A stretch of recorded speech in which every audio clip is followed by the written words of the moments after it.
hello, and welcome. As the rain traces paths on your window, blurring the world outside into a soft, gray dream, we begin a journey into one of the most profound darknesses of the human soul. This is not a story to be hurried. It is a story to be felt, a chill to settle in the bones, a shadow to be examined slowly, piece by piece. It's a story about the masks we wear and the terrible faces we hide behind them. Tonight, and in the nights to come, we will tell the story of John Wayne Gacy. But to understand the end, we must first understand the beginning. We must travel back, not to a house of horrors, but to a simple, unremarkable home in Chicago, where a boy was learning his first, hardest lessons about the world. Our story starts with the sound of a different kind of storm, the storm of a father's rage. John Stanley Gacy was a hard man, a machinist, a first-generation American of Danish descent, a man who believed in the unyielding virtues of work, strength, and discipline. He was also a violent alcoholic. His wife, Marian, a kind-hearted woman of Polish heritage, did her best to maintain a semblance of peace, but she was often a solitary dam against her husband's tempestuous nature. Into this world, on St. Patrick's Day, 1942, came John Wayne Gacy, the second of 3 children and the only son. From his earliest days, he existed in the long, dark shadow of his father. He was not the boy his father wanted. He was chubby, uncoordinated, and struggled in school. Where his father saw a world of simple, masculine truths, young John was sensitive and yearned for approval he would never receive. The insults were a constant drumbeat. Dumb, stupid, a sissy, a mama's boy. John Stanley would often compare his son unfavorably to other children in the neighborhood, holding them up as paragons of achievement, while his own son was a constant disappointment. The most cutting comparison was to a fictional ideal, the son his father wished he had.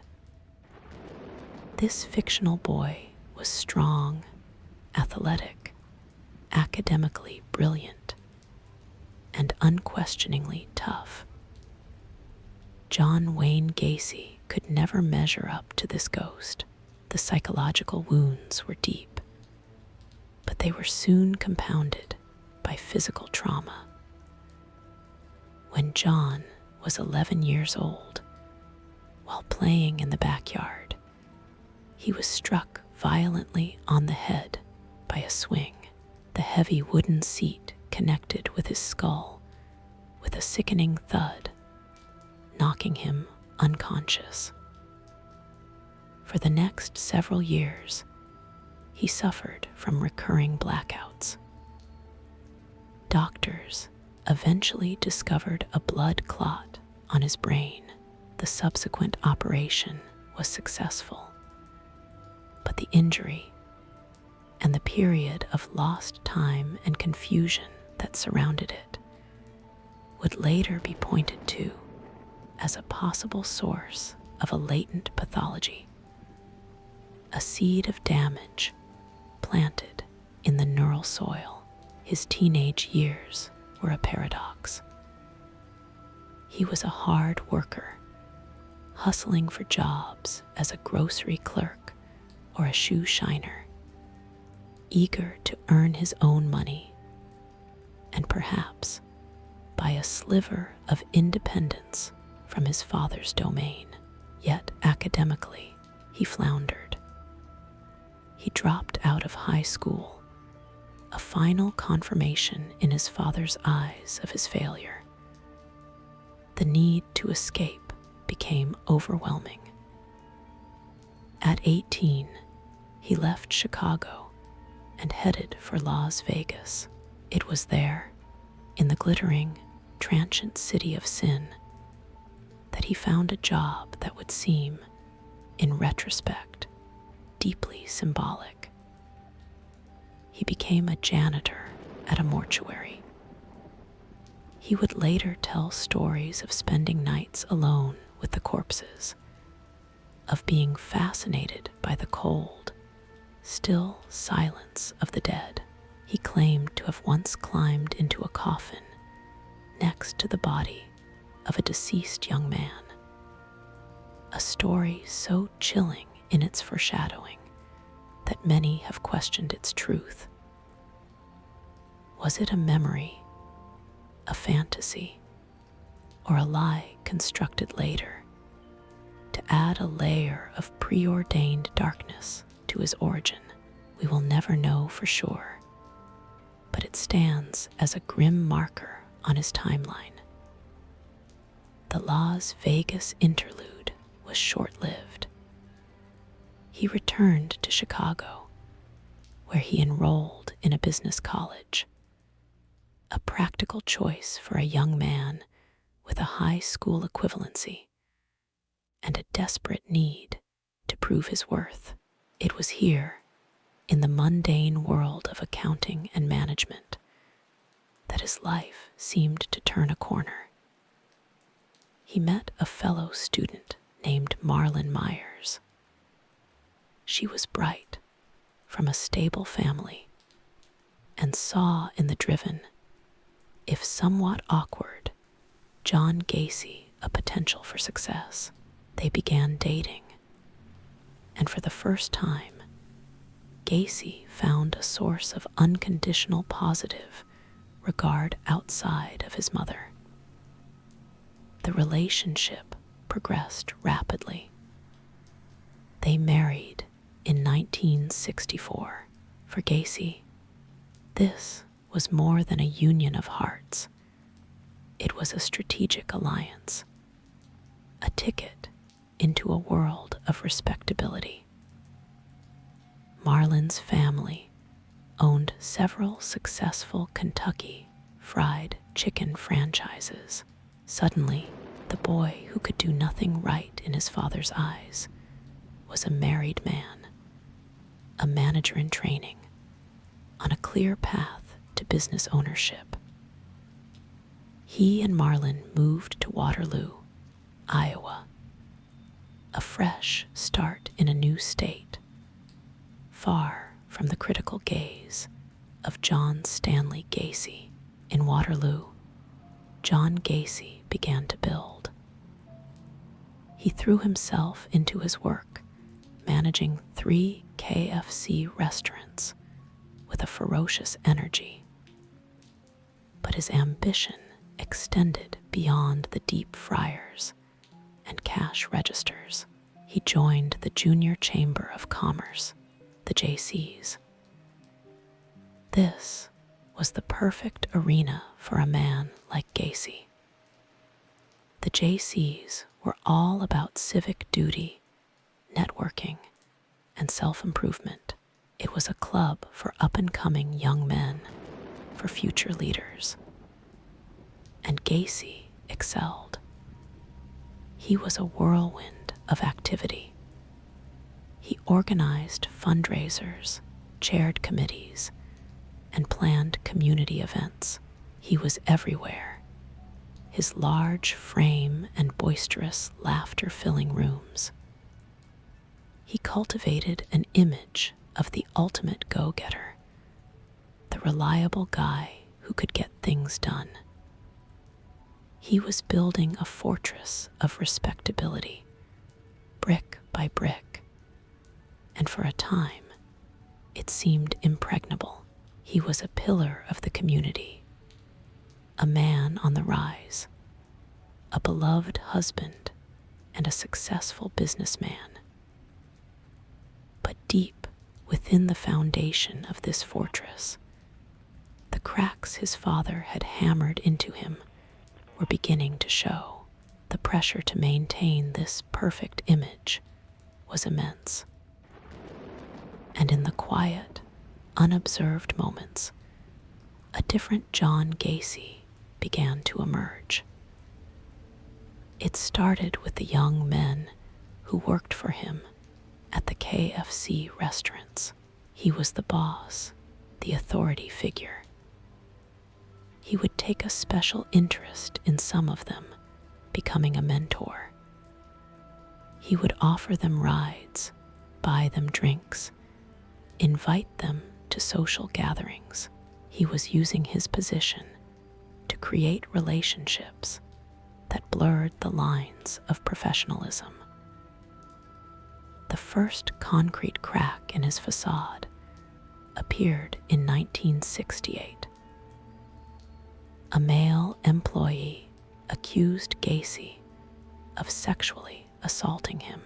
The accusation was shocking to a community that knew Gacy as a family man and a JC. Gacy denied it vehemently, using his charm and standing to muddy the waters. The case was troubling, but it was just a precursor. The true unraveling began with a teenage boy named Mark Miller. Mark was the son of a fellow JC, a man Gacy considered a friend. Gacy offered Mark a job and took him under his wing. He became a fixture in the Miller family, a trusted adult. But that trust was a weapon. Gacy began to groom the boy, plying him with alcohol, and then, one night, sexually assaulting him. The pattern was set, a position of trust, the lowering of inhibitions, the act of violation, followed by a combination of threats and manipulative persuasion to ensure silence. He would frame the assaults as a form of initiation, or as a consensual secret between men. But Mark Miller told his father. The community was rocked. The man who had organized their Christmas parade, who had raised money for their parks, was a predator. Gacy was arrested and charged with sodomy. The trial was a public spectacle, the opposite of everything he had worked for.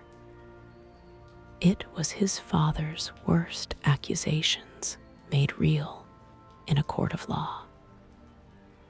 He was convicted and sentenced to 10 years in the Anamosa State Penitentiary. For John Gacy, this was not just a prison sentence. It was the total annihilation of the life he had built. It was the ultimate confirmation of his own worthlessness. The fortress had been stormed and demolished. Prison is a brutal environment, but Gacy, the consummate adapter, learned to survive. He became a model prisoner, working in the kitchen, taking correspondence courses. He was a builder, even here, constructing a record of good behavior. He was paroled after just 18 months, but he was returning to a world that had rejected him. His wife, Marlon, divorced him. The community in Waterloo wanted nothing to do with him. He was a convicted sex offender, an outcast. And so, in 1970, John Wayne Gacy packed his bags and did the only thing he could think to do. He went home. He moved back into his mother's house in the Norwood Park township of Chicago, into a small, unassuming home on West Somerdale Avenue. It was a quiet street of working-class families, a place of trimmed lawns and unlocked doors. It was a blank slate. John Gacy stood in that small house, a 30-year-old man with a failed marriage, a criminal record, and a lifetime of humiliation festering inside him. He had lost everything, but he was a builder by nature, and he was about to start building again.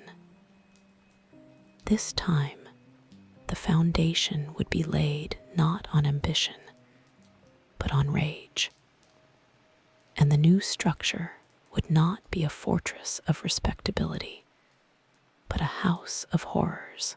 It is 1970, and he is back in his mother's house on West Somerdale Avenue in Norwood Park, Chicago. The life he built in Iowa lies in ruins behind him, a smoldering wreck of divorce and criminal conviction. For most, this would be a moment of defeat, a time to retreat and live a quiet, unnoticed life. But for John Gacy, it was a challenge. He was a builder, and the rubble of his past would become the foundation for something new, something far more sinister. He started, as he always did, with work. He used his experience from the KFC franchises and his innate, if manipulative, charm to start his own business. PDM Contractors. The letters stood for painting, decorating, and maintenance.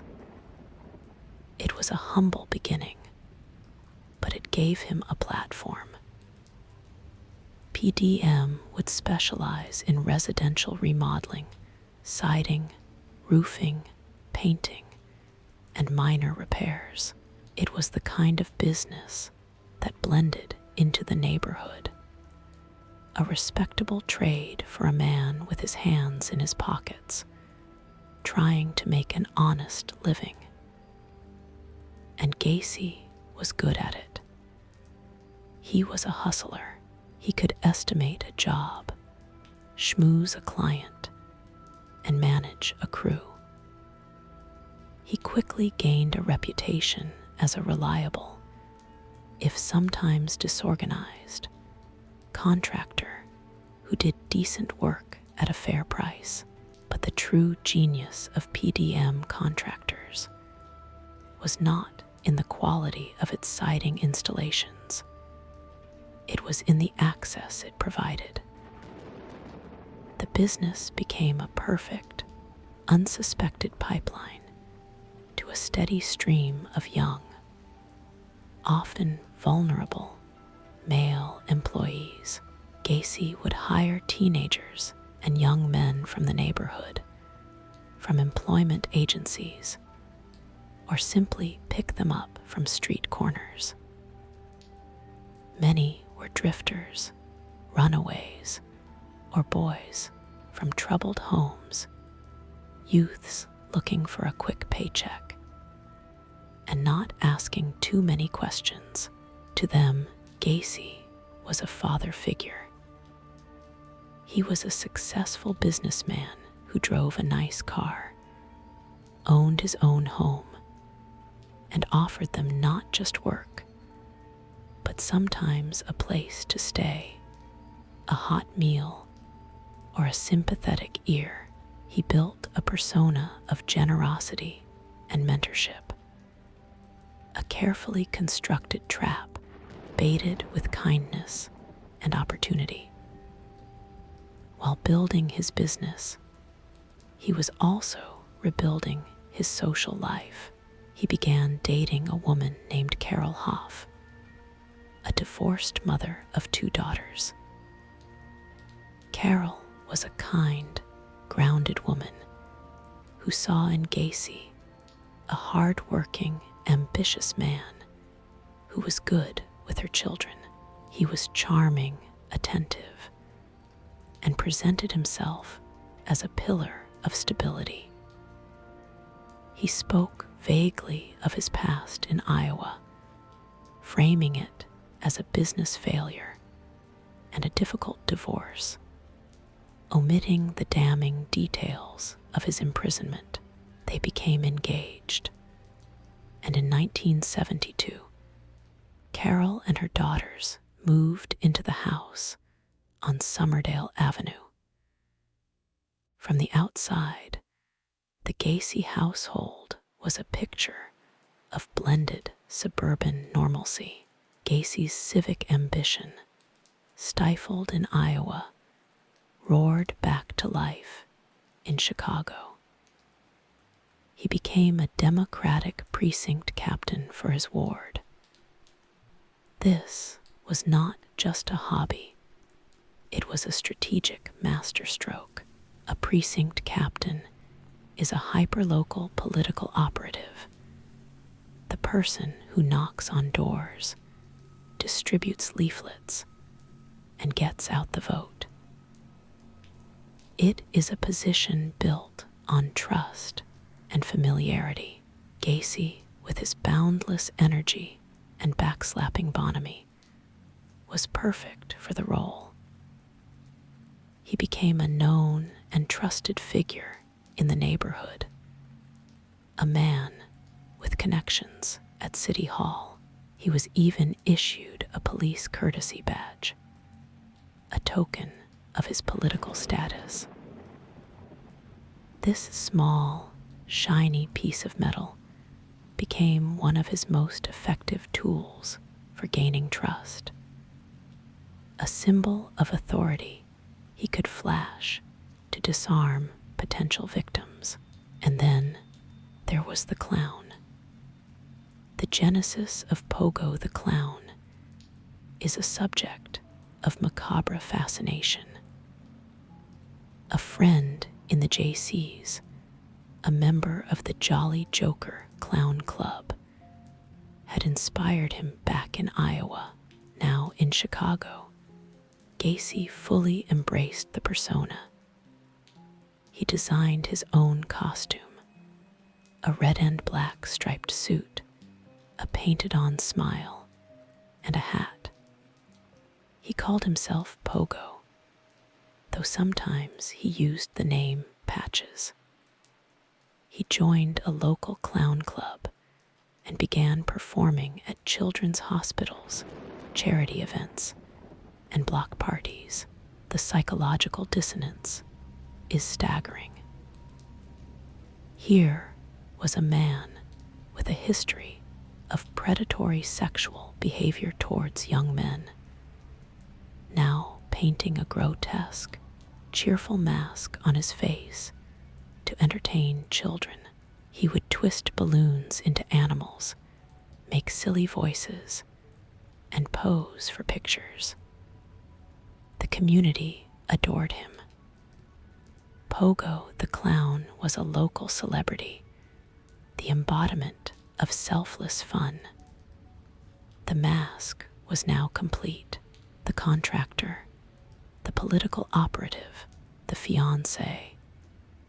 The clown John Gacy had constructed an identity so robust, so woven into the fabric of his community, that it was virtually impenetrable.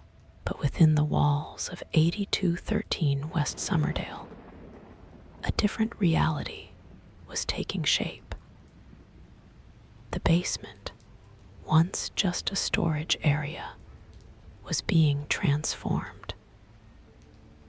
Gacy built a rec room, a classic 1970s den of masculinity.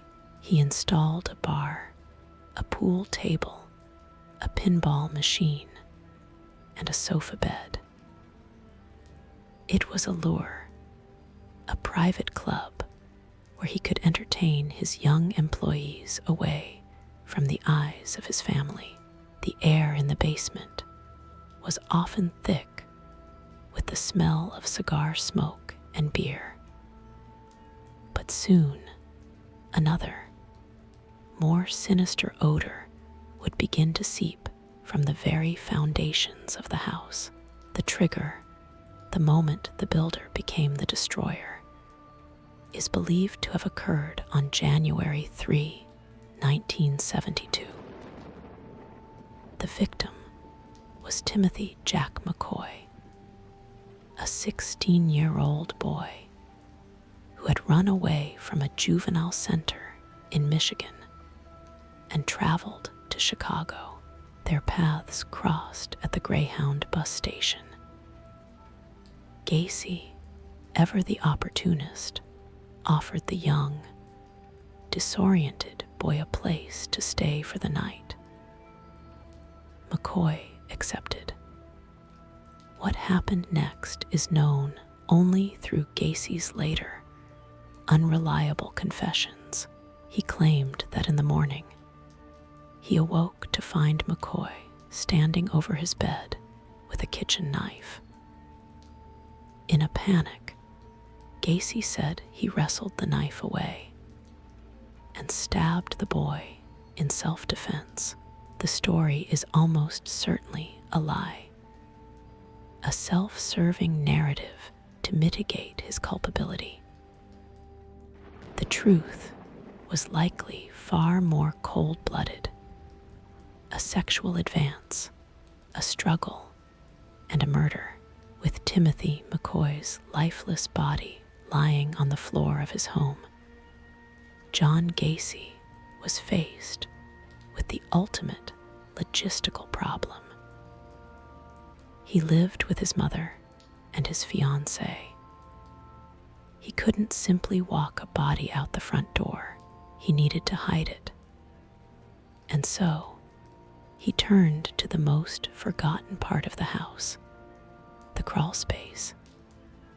Beneath the main floor of the house, accessible through a small, triangular trap door in the utility room, was a cramped, dark, dirt-floored space. It was about 3 feet high, crisscrossed with utility pipes, and inhabited by spiders and insects. It was a place of damp earth and shadows. Gacy dragged McCoy's body to this opening and stuffed it inside. He then buried it in a shallow grave, a secret entrusted to the soil beneath his home. This first murder was a watershed. The psychological dam broke. The act of killing, instead of filling him with horror, gave him a profound sense of power and control, the very things his father had stripped from him, the very things he craved above all else. The crawl space was no longer just a part of the house. It was now a sacred, secret place, a testament to his ultimate authority over life and death. His method evolved and refined. The handcuff game became his signature ruse. He would show a pair of handcuffs to a young man he had lured to his basement, often after plying him with alcohol or marijuana. He would demonstrate a magic trick, showing how to slip in and out of them. It was a test of trust and a display of dominance. Once the cuffs were on, the game was over. The young man was trapped. Gacy would then reveal his true intentions, sexually assaulting and torturing his victim. The killings that followed were not just murders. They were rituals of domination. He developed what he later called the rope trick. He would take a length of rope, loop it around the victim's neck, and thread a stick through the loop. By twisting the stick, he would create a tourniquet, slowly strangling the young man while he assaulted him. He spoke of this as the ultimate climax, a grotesque fusion of sex and death that represented the peak of his power. The bodies began to accumulate in the crawlspace. Gacy, the contractor, treated it like a job site. He would layer the bodies with lime, a chemical used to accelerate decomposition and mitigate the smell. He arranged them head to toe, like bricks in a wall, to maximize space. He was building a wall of the dead beneath his feet, a hidden architecture of horror, supporting the bright, cheerful world above. And through it all, his public life thrived. He hosted political fundraisers in his home. He attended neighborhood block parties, grilling burgers and laughing with friends. He performed as Pogo the Clown, bringing laughter to children, his own hands still holding the memory of the rope, the cuffs, the earth. Carol Hoff, living in the house, began to notice things. The strange, sickly sweet odor that would sometimes waft from the crawlspace.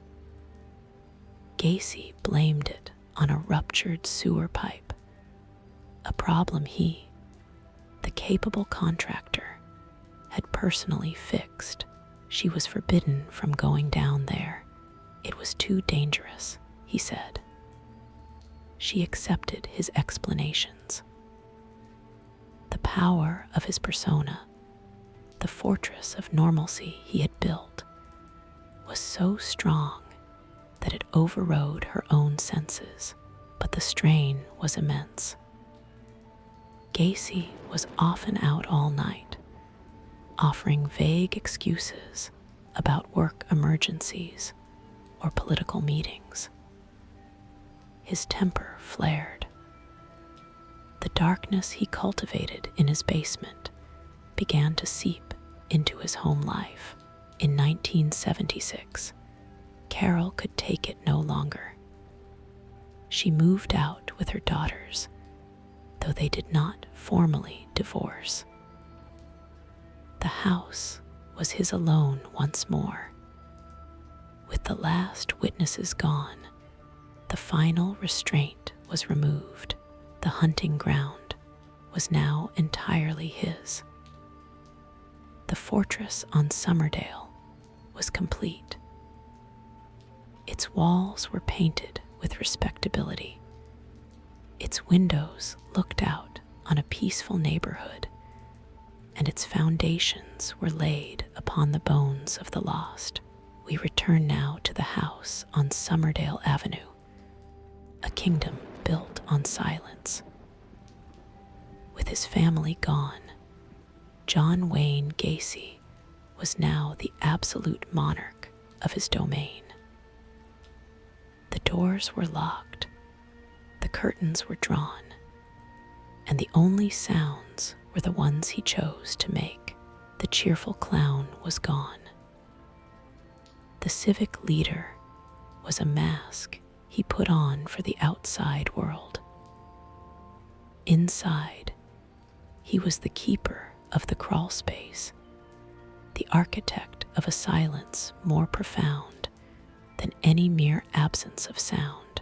This period, from roughly 1976 until his arrest in 1978, represents the most concentrated and horrifying chapter of his life. It was a time of unchecked predation, where his methods became more refined, his confidence more terrifying. The basement rec room was no longer a lure for occasional parties. It was a dedicated hunting lodge, a stage for his private theater of cruelty.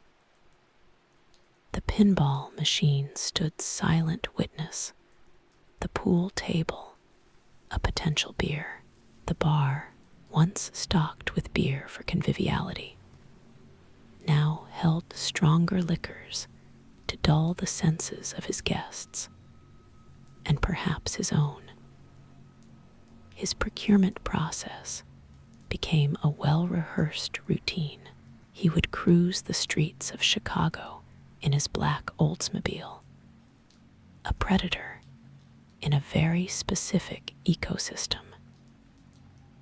His hunting grounds were the places where young, vulnerable men congregated, the Greyhound bus station, where runaways arrived in the city with nowhere to go, Bughouse Square, a historic park known as a gathering place for gay men, hustlers, and those living on the margins, and the streets near the Clark Theater, a known spot for male prostitution. He saw not people, but opportunities.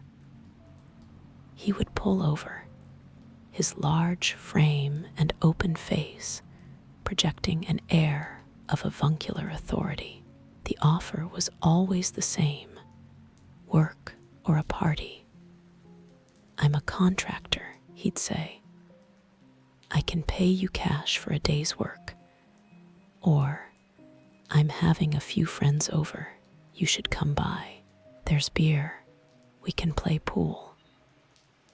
To add a layer of unimpeachable legitimacy, he would sometimes flash his police courtesy badge. "I'm with the city," he'd imply, a statement that was technically true, but deliberately misleading for a young man, often homeless, penniless, or desperate. The offer was irresistible.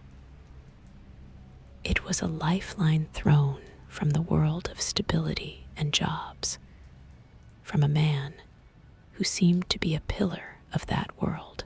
Once inside the house on Summerdale, the ritual would begin. He was a master of the gradual descent, understanding that sudden violence could lead to a struggle that might leave evidence. He would offer a tour, showing off his home, a display of his success. Then they would descend into the basement. He would offer a drink, then another. He would put on a movie, often a pornographic film, to break down inhibitions and test the waters. He would talk, his voice a steady, dominating drone, weaving a web of familiarity and false trust. Then came the handcuffs. He kept several pairs, and he presented them as a party trick. "You ever see the handcuff game?" he'd ask, his eyes glinting with a secret knowledge. "It's a magic trick. I'll show you how to get out of them." It was a test of compliance. If the young man agreed, he had already won. The cold metal would snap shut around the wrists. The click was the sound of the trap springing. Sometimes he would cuff them to the sofa bed frame, a piece of furniture that would later be described in court as an instrument of torture. What followed was a nightmare of sexual violence and psychological torture. Gacy was a large, powerful man, and resistance was often futile.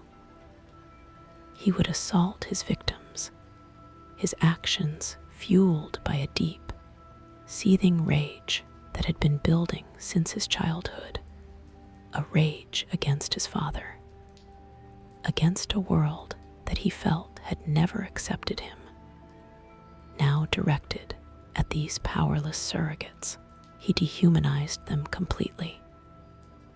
In his mind, they were not sons, not brothers, not young men with dreams and fears.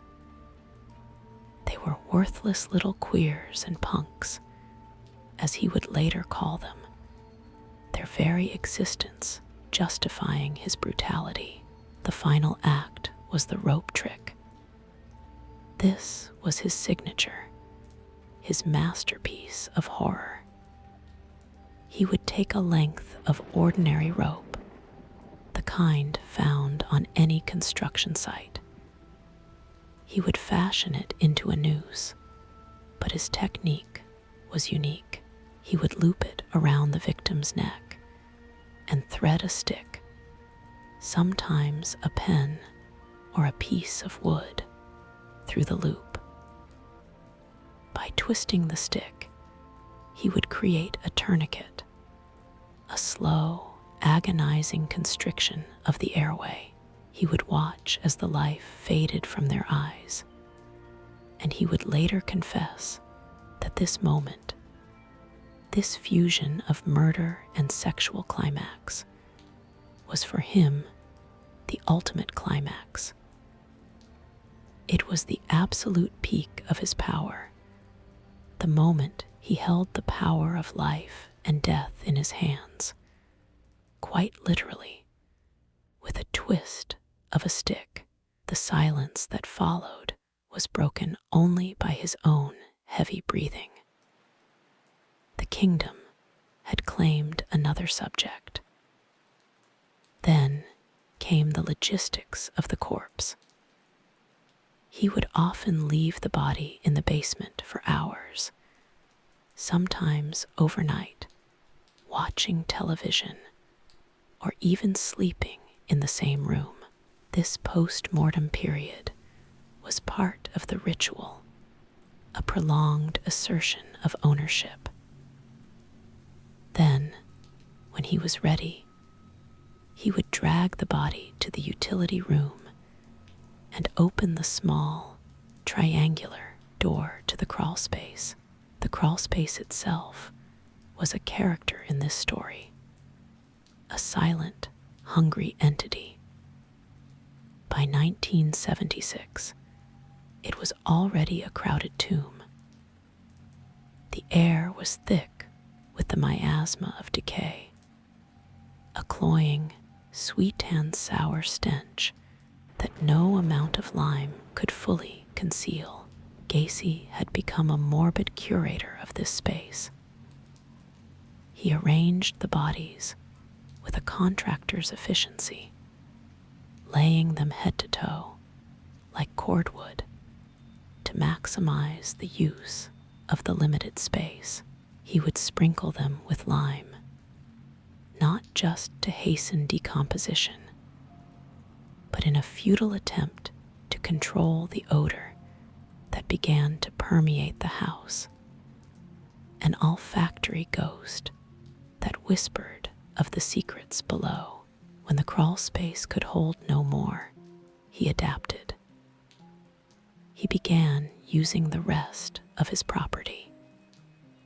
He buried 2 victims in the concrete floor of his garage extension, a project he had undertaken himself. He would later joke, with a bone-chilling lack of remorse, that those 2 young men were the only ones who ever got a free burial. Another was buried in a shallow grave in the backyard, just feet from where he hosted summer barbecues. And still, the public life continued, a spectacle of dissonance that defies comprehension. He would leave a body in the crawl space, and a few hours later, put on his pogo, the clown costume, and head to a children's hospital. He would twist balloons into animals for sick kids. His hands, which had hours before twisted a rope around a boy's neck, now making a poodle shape for a delighted toddler. The parents would thank him, seeing only the painted smile, never imagining the abyss behind it. He hosted a party for his political colleagues in the very house that housed nearly 30 corpses. He served drinks, told jokes, and discussed city politics while the dead lay silently beneath the floorboards. The smell was sometimes noticeable. Guests would later recall a damp, musky, or sour odor. Gacy had a ready-made explanation. "The crawl space floods," he would say with a sigh of exasperation. "It's a constant problem with the plumbing in these old houses.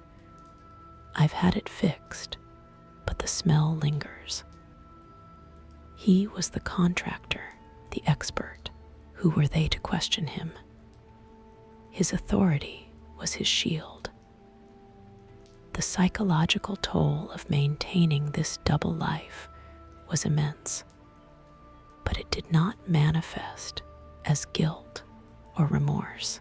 Instead, it manifested as a growing recklessness and a volcanic temper. He was drinking more heavily. His business began to suffer from his absences and his erratic behavior.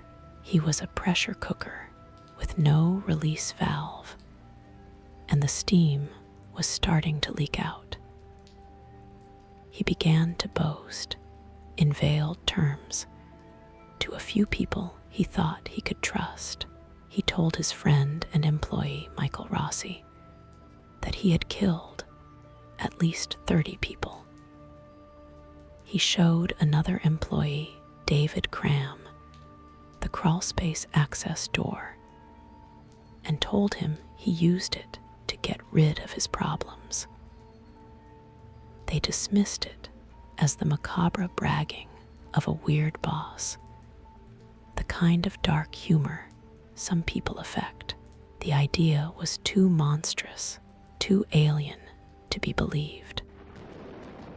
The fortress of his reputation was so strong that even when he hinted at the truth, the walls did not crack. The city of Chicago, meanwhile, had a problem. Young men were disappearing. The list was growing. John Butkovich, Gregory Godzik, John Scheich, Robert Gilroy, William Carroll, and so many others. Their families reported them missing, but the police investigations often went nowhere. These were, in the eyes of the authorities, high-risk victims. They were runaways. They were involved in the drug scene.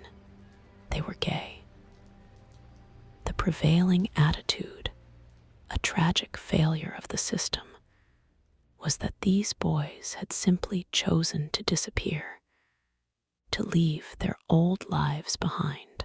The thought that a single, systematic predator was hunting them was not yet on anyone's radar.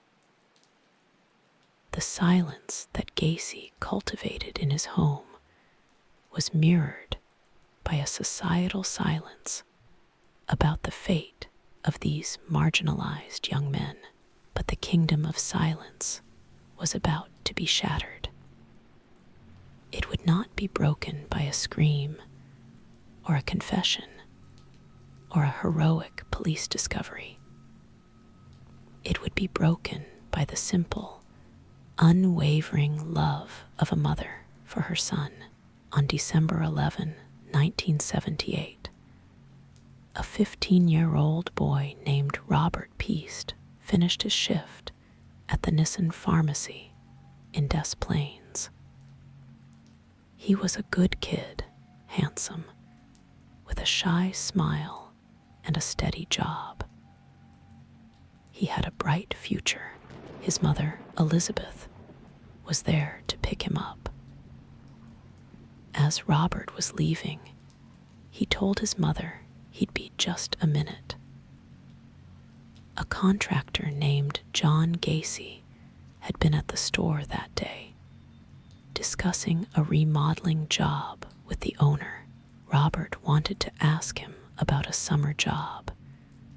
He wanted to make more money. He was ambitious. He walked out to the parking lot to speak to Gacy. He told his mother he'd meet her at the car. He never did. Elizabeth Peast waited and waited. The minutes ticked by, each one stretching into an eternity of dread. Her mother's intuition, that most primal and accurate of alarms, was screaming.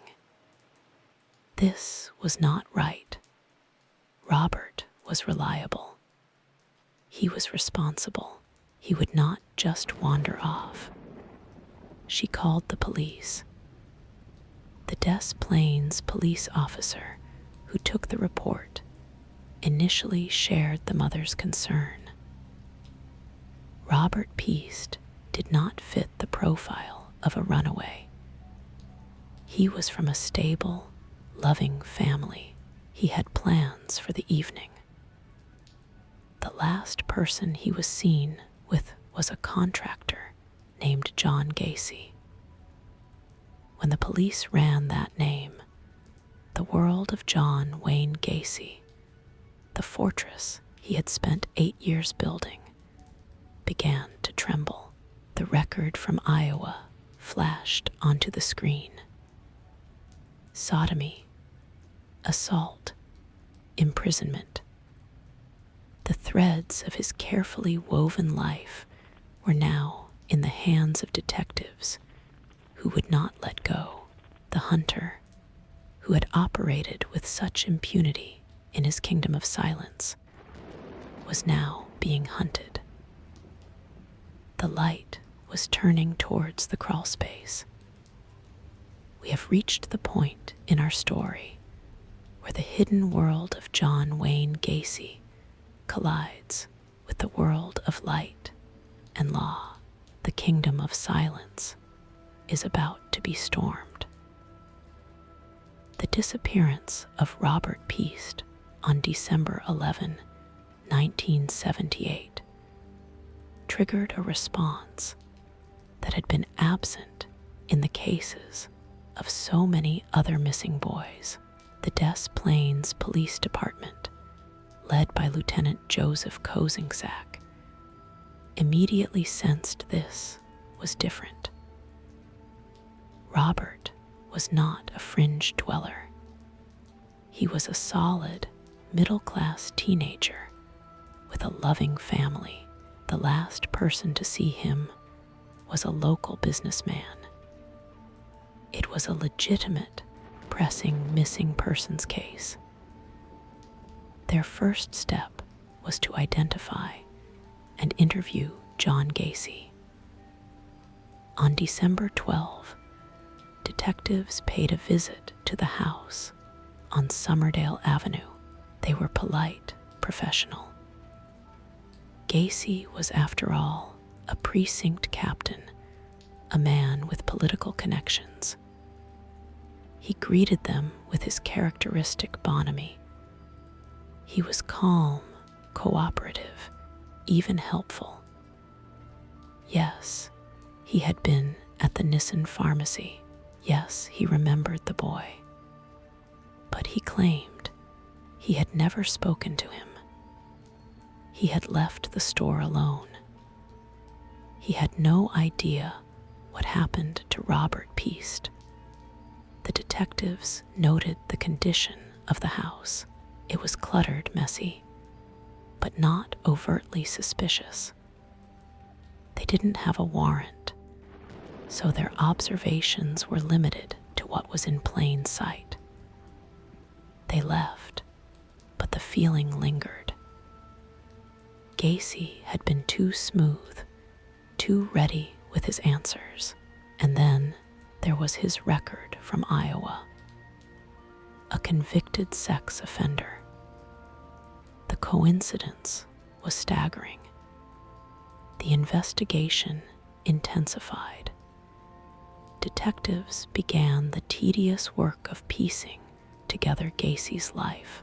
They interviewed past and present employees of PDM contractors. A disturbing pattern emerged, a chorus of whispers that grew into a roar.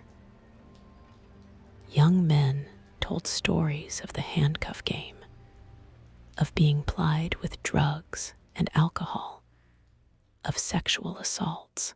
Others mentioned friends who had worked for Gacy and then vanished without a trace. One employee, a young man named Jeffrey Rignall, had a particularly harrowing tale. He claimed that months earlier, Gacy had offered him a ride, then chloroformed him, assaulted him for hours, and dumped him in Lincoln Park. Rignall had miraculously survived and had been trying to get the police to listen to him for months, with little success. The evidence was circumstantial, but the picture it painted was monstrous. Lieutenant Kozingsack knew they needed to get inside Gacy's house properly. On December 13, armed with a search warrant based on the pieced disappearance and the testimony of his employees, they returned to Summerdale Avenue. This time, the search was thorough. Gacy was still present, still playing the role of the helpful, slightly inconvenienced citizen. The detectives moved through the house room by room. In the basement, the smell was more pronounced, a sickly sweet, cloying odor that clung to the back of the throat. Gacy blamed it on a flooded crawl space, a story he had told so often he probably almost believed it himself. They looked at the crawl space access door, a small, triangular portal in the utility room. Gacy told them it was just for storage and was full of water. One of the detectives, perhaps sensing something, jotted it down, but didn't insist on opening it. It was a moment that would later haunt the investigation. They were so close, but they found other things. In a closet, they discovered a collection of driver's licenses, class rings, and other personal items that clearly did not belong to Gacy. They found a .38 caliber revolver. They found handcuffs, still in their box. They found ropes, sex toys, and pornographic magazines. They found a receipt from the Nissen pharmacy, dated the night Robert Piest disappeared. It was a treasure trove of circumstantial evidence, but still, no body, no definitive proof of murder. The police decided to turn up the pressure. They placed Gacy under 24-hour surveillance. For days, unmarked cars followed him everywhere. They watched as he went about his business, meeting with clients, running errands, even attending a party. He knew he was being watched, and he seemed to relish the cat-and-mouse game.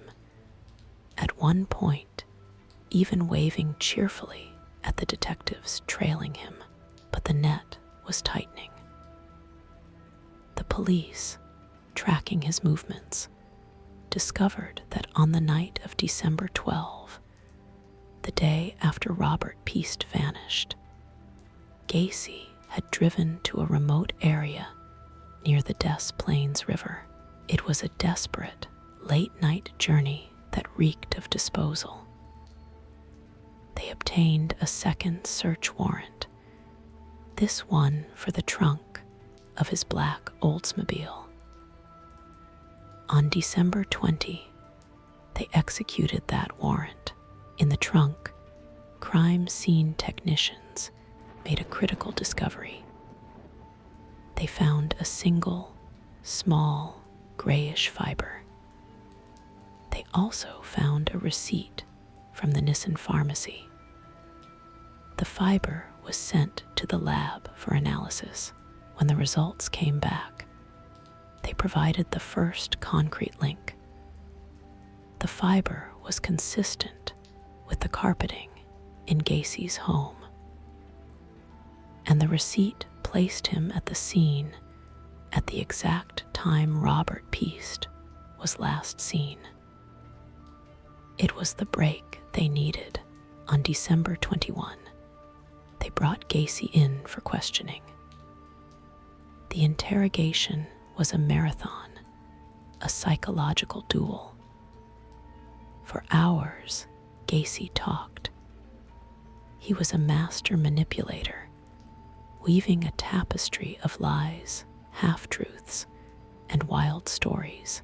He admitted to knowing about the disappearances of other boys, but blamed a circle of friends he associated with. He named names, sent police on wild goose chases, all the while maintaining a facade of cooperation. He was playing for time, trying to outsmart them, to talk his way out of the box he was in. While the interrogation wore on, another team of detectives was back at the house on Summerdale, executing a third, more comprehensive search warrant. This time, they were not going to be polite. This time, they were going to look everywhere. They descended into the basement. The smell was overpowering. One of the officers, Detective Raphael Tavar, focused on the small, triangular door in the utility room. It was the one place they hadn't looked. He pried it open.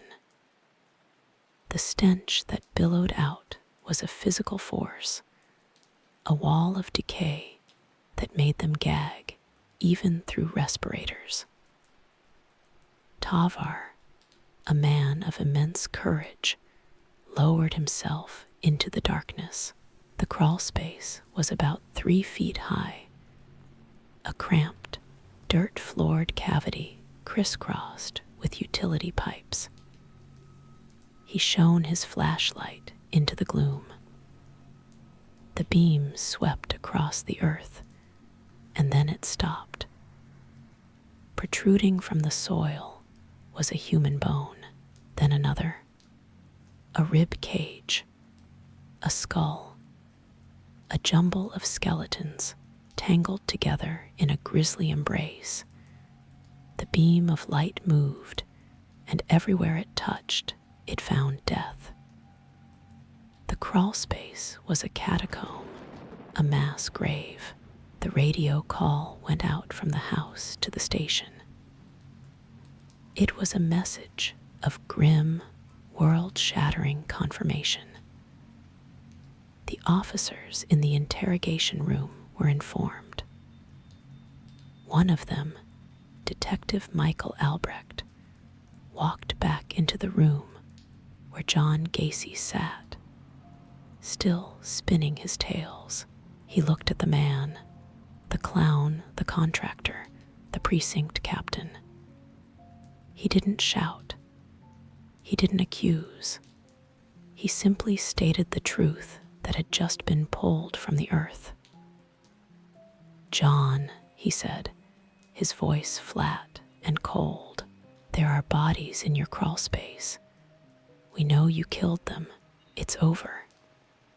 The performance ended. The mask shattered.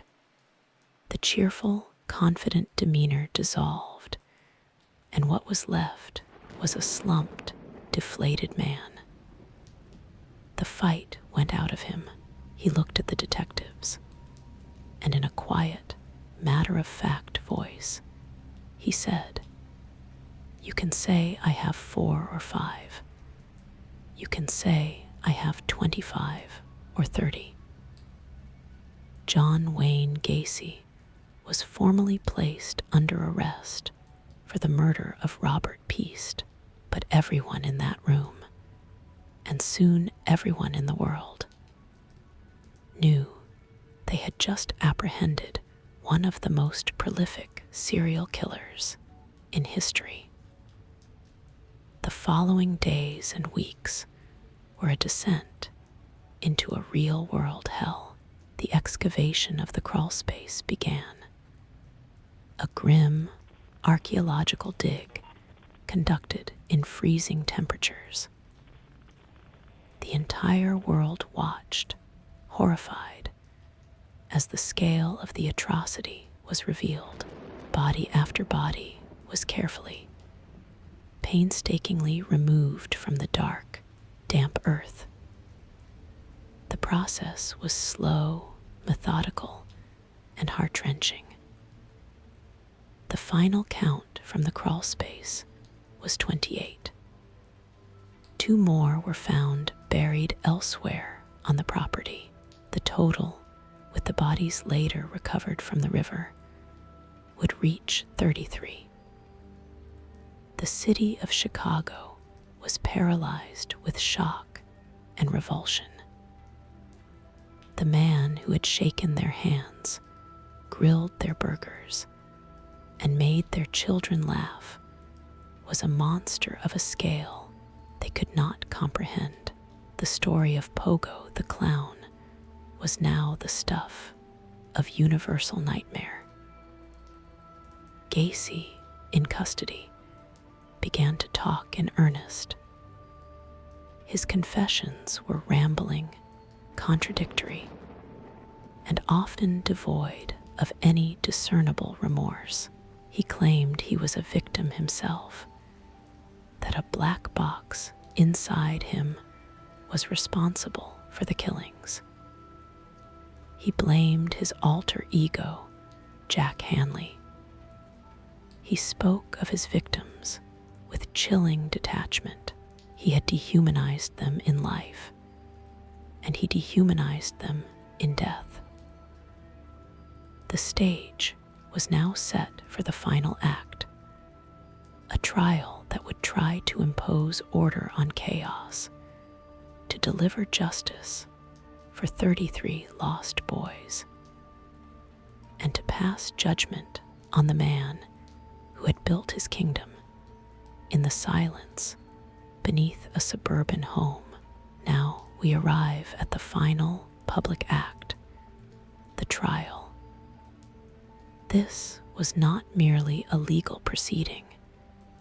It was a national exorcism, a ritual where a community and a country would stare directly into the abyss and attempt to administer justice. The trial of the people of the state of Illinois v. John Wayne Gacy began on February 6, 1980, in the Cook County Criminal Court. The courtroom, presided over by Judge Louis B. Garippo, was a pressure cooker of emotion, media scrutiny, and morbid public fascination.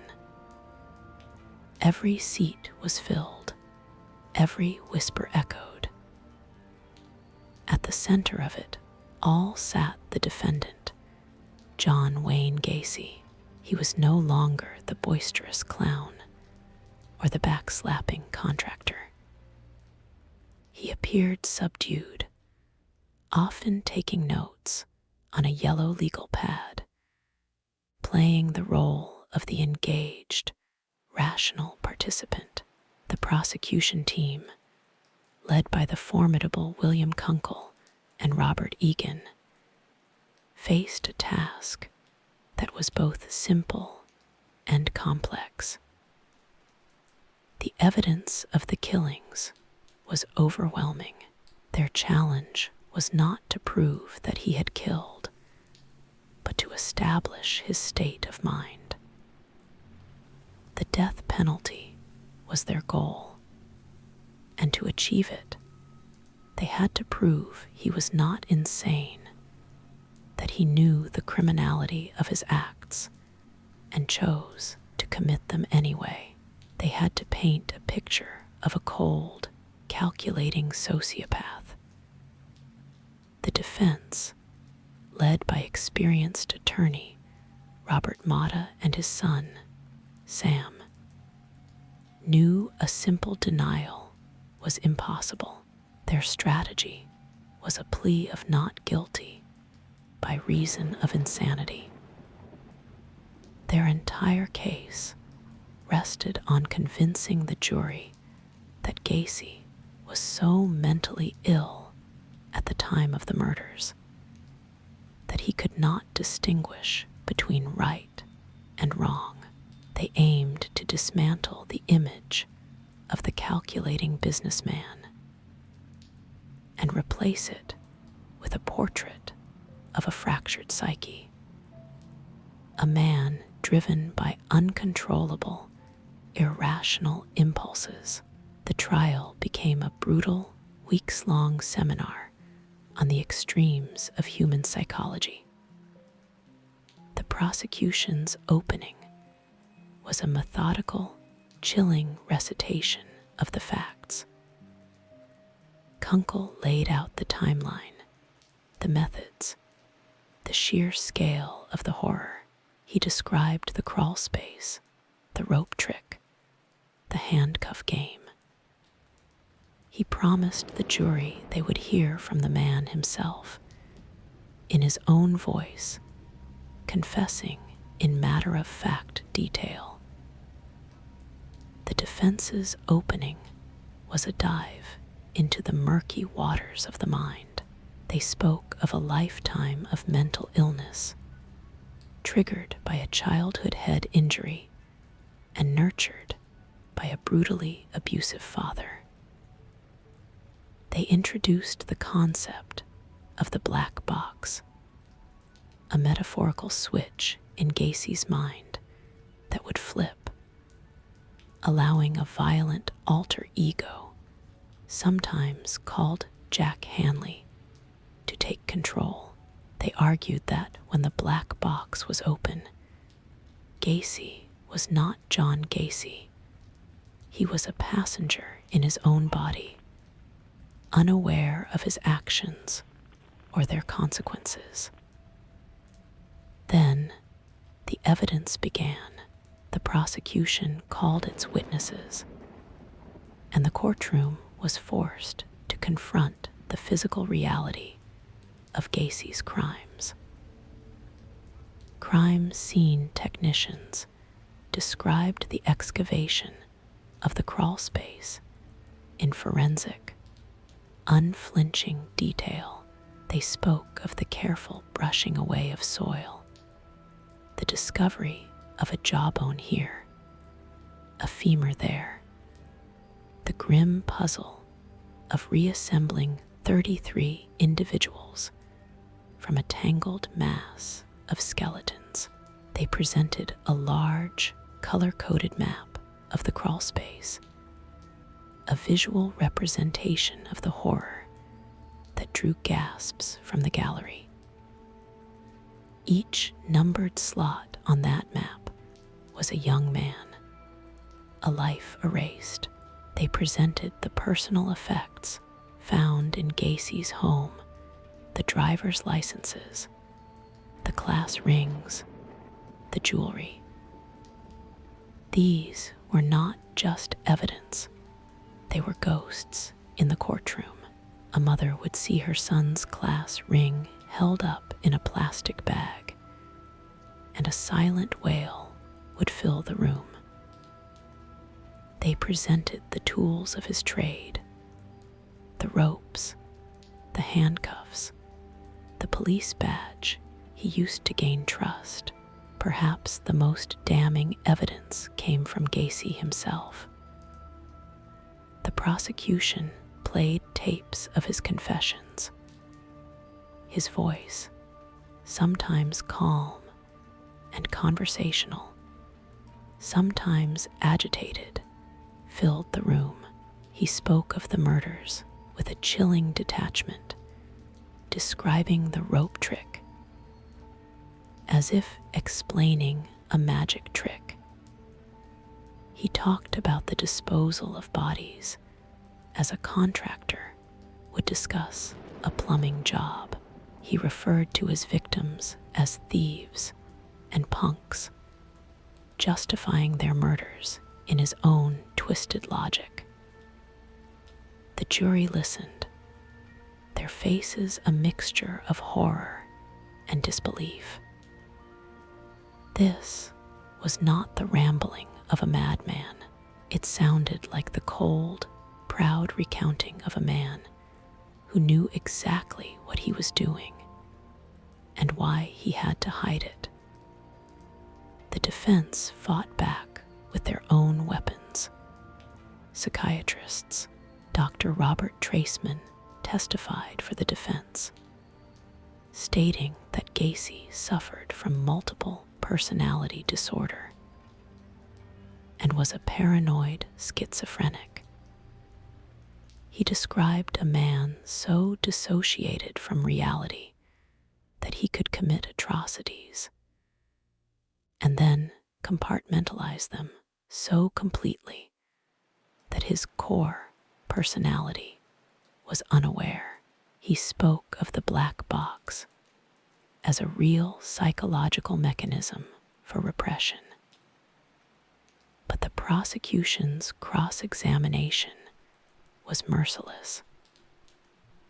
Kunkel pressed Dr. Traceman on Gacy's ability to run a successful business, manage complex political campaigns, and schedule his time with meticulous precision. How could a man who couldn't tell right from wrong successfully lure victims, murder them, dispose of the bodies, and then show up on time to a charity event as a clown? The insanity argument began to crack under the weight of Gacy's own demonstrable organizational skills.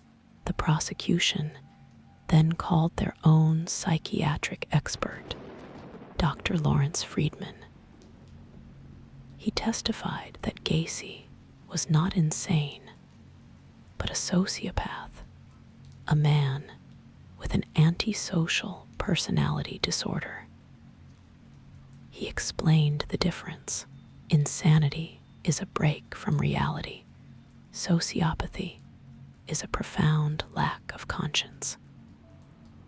A sociopath knows the rules of society, but believes they do not apply to them. They are master manipulators, capable of feigning emotions they do not feel to achieve their goals. Dr. Friedman argued that Gacy's entire life was a performance, and his confession tapes were just another act, an attempt to manipulate the system once more. The trial was not just a battle of experts. It was an emotional wringer. Family members of the victims took the stand for the sentencing phase, their grief a palpable force in the room. They spoke of their sons, their brothers, who they were, what they had dreamed of becoming. They gave names and faces to the numbers on the map. The cost of Gacy's actions was measured not in years, but in stolen futures and endless, aching loss. Through it all, Gacy mostly sat quietly. He seemed at times bored, at times engaged, but never showed a flicker of remorse. The only glimpse of the real John Gacy came through his art. The prosecution entered into evidence a painting he had done while in jail. It was a self-portrait of Pogo the clown. But this was not the cheerful clown of children's parties. This clown had a malevolent, leering grin, sharp, pointed teeth, and crazed, demonic eyes. It was a vision of the monster behind the mask, a confession in paint that was more honest than any of his words. After a trial that lasted nearly 2 months, the case went to the jury on March 12, 1980. The 12 men and women now held the weight of 33 lives in their hands. They deliberated for just 2 hours. The verdict was swift and unanimous. Guilty on all counts of murder. The trial moved immediately to the sentencing phase. The same jury had to decide if Gacy would receive the death penalty or life in prison. They heard more from the grieving families. They were reminded of the scale, the brutality, the sheer calculated nature of the crimes. Once again, their deliberation was brief. They recommended that John Wayne Gacy be put to death. On July 10, 1980, Judge Garippo formally sentenced him to death, stating, "There is only one verdict that can be returned in this case. You are sentenced to death by any method prescribed by the laws of the state of Illinois. May God have mercy on your soul." John Wayne Gacy was taken to the Menard Correctional Center, where he was placed on death row. The builder was now caged, but his notoriety only grew. He became a macabre celebrity, painting hundreds of clown pictures that were sold to collectors and curiosity seekers. He gave interviews, still spinning tales, still playing the victim. He appealed his sentence for 14 years, all the while living in a cell, a clown in a cage. As his execution date neared in 1994, he seemed to finally confront his mortality. He stopped painting clowns and began painting pictures of Jesus. He claimed to have found religion. To many, it was seen as his final, desperate performance. On May 9, 1994, he was transferred to the Stateville Correctional Center. For his last meal, he requested and received a bucket of Kentucky fried chicken, French fries, and fresh strawberries, a grim, full-circle echo of his past life. In his final moments, as he was strapped to the gurney for lethal injection, he was given a chance to speak. There was no apology, no remorse. Instead, he launched into a rambling, bitter tirade, blaming the police, the judges, the system. His last words were, "Kiss my ass." He was pronounced dead at 12:58 a.m. on May 10, 1994. the story of John Wayne Gacy was over. The killer was gone, but the echoes of his crimes, the questions he raised, remain. He was a man who showed us that the most terrifying evil is not the one that growls in the dark, but the one that smiles, shakes your hand, and asks if you need help with your remodeling. He taught us that monsters are not born under a full moon. They are built, piece by broken piece, in the harsh light of day. He forced a painful examination of how society treats its most vulnerable, and how the marginalized can so easily become the forgotten. The 33 young men he killed were victims not only of his pathology, but of a system that was too slow to connect the dots, too willing to look away. The immediate aftermath of the discoveries at 8213 West Somerdale Avenue was a period of collective trauma for the city of Chicago and the nation. The house itself became a macabre tourist attraction. Gawkers lined the street, hoping for a glimpse of the House of Horrors. The new owner, hoping to exorcise the property's demons, eventually razed the house to the ground in 1979.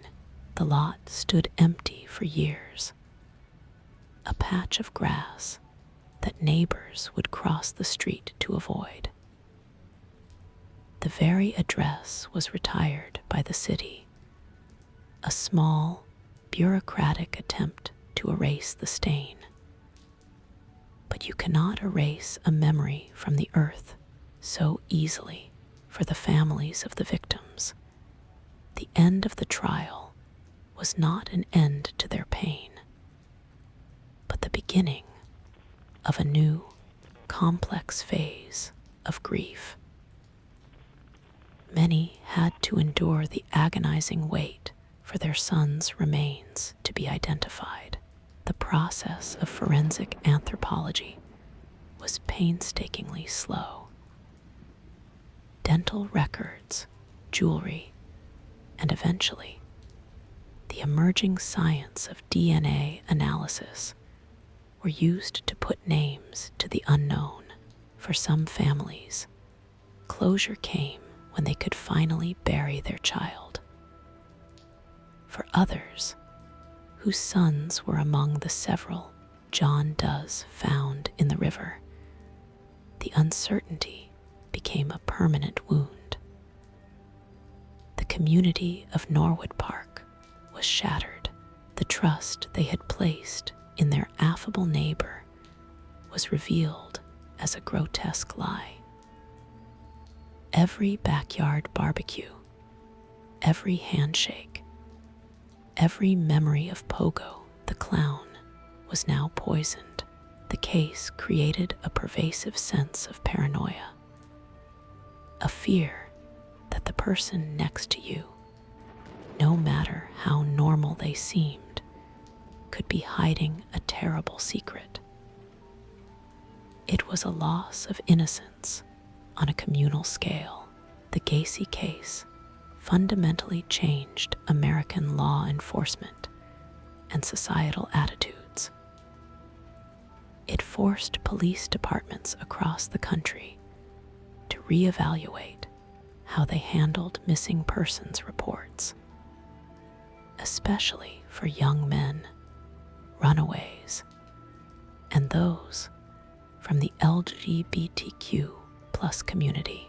The dismissive attitude of "they probably just ran away" was no longer acceptable. The case highlighted the deadly danger of assuming that certain lives were less valuable, their disappearances less urgent. It led to improved communication between jurisdictions and was a catalyst for the development of centralized databases for missing persons and unidentified remains. The figure of the serial killer was seared into the public consciousness. While the term existed before, Gacy, along with Ted Bundy, who was executed around the same time, became the archetype. They were not crazed spree killers. They were organized, intelligent, and deeply embedded in society. This understanding fueled a new genre of true crime entertainment and a public fascination with the psychology of evil that continues to this day. And then there is the lingering, haunting question of the unidentified. To this day, not all of Gacy's victims have been given back their names. The Gacy 8, or Gacy John, does represent a cold case within the hot inferno of his crimes. Over the years, through relentless work by detectives and forensic genealogists, some have been identified. In 2011, William Bundy was identified. In 2017, it was James Jimmy Hawkinson. Each identification is a monumental event, a prayer answered decades later for a family that never gave up hope. The Cook County Sheriff's Office has periodically exhumed the remains of the unidentified John Does, hoping that new DNA technology can finally solve the puzzle. This ongoing effort is a testament to the principle that every life matters, that every story deserves an ending. It is a quiet, determined battle against the silence Gacy imposed on his victims. The legacy of John Gacy also lives on in the realm of art and popular culture, a contentious and uncomfortable legacy. His clown paintings, created on death row, have become morbid collectibles, selling for thousands of dollars. This trade raises difficult ethical questions about glorification versus historical documentation. Is owning such an artifact a fascination with crime, or a tacit participation in the killer's notoriety? Furthermore, his story is a permanent fixture in the true crime landscape, retold in documentaries, books, and podcasts, including this one. Each retelling walks a fine line between education and exploitation. The challenge is to always center the victims, to remember that they were more than just a number in a crawl space, that they were people with dreams, loves, and families who still feel their loss. The house is gone. The killer is gone, but the echoes remain. They are in the updated police procedures, the dedicated cold case units, the DNA labs working to identify the lost. They are in the hearts of the families who still grieve. They are in our collective understanding that evil is not always a stranger in a dark alley. Sometimes it is the man who tells the best jokes at the block party. The story of John Wayne Gacy, therefore, never truly ends. It evolves. It becomes a lesson a warning, a memorial, and a ghost. It asks us to be vigilant, to be kind, and to listen to the quiet whispers of our intuition. It reminds us that behind every statistic is a human story, and that the pursuit of justice and closure is a journey that does not end with a verdict or an execution. As the final drops of rain cling to the window pane, catching the first light of dawn, we bring this long and dark tale to its final rest. We have journeyed together through the entirety of this nightmare, from its first hidden roots to its last echoing whispers. Thank you for listening. The night is over. The story is complete. May you find peace in the quiet that follows.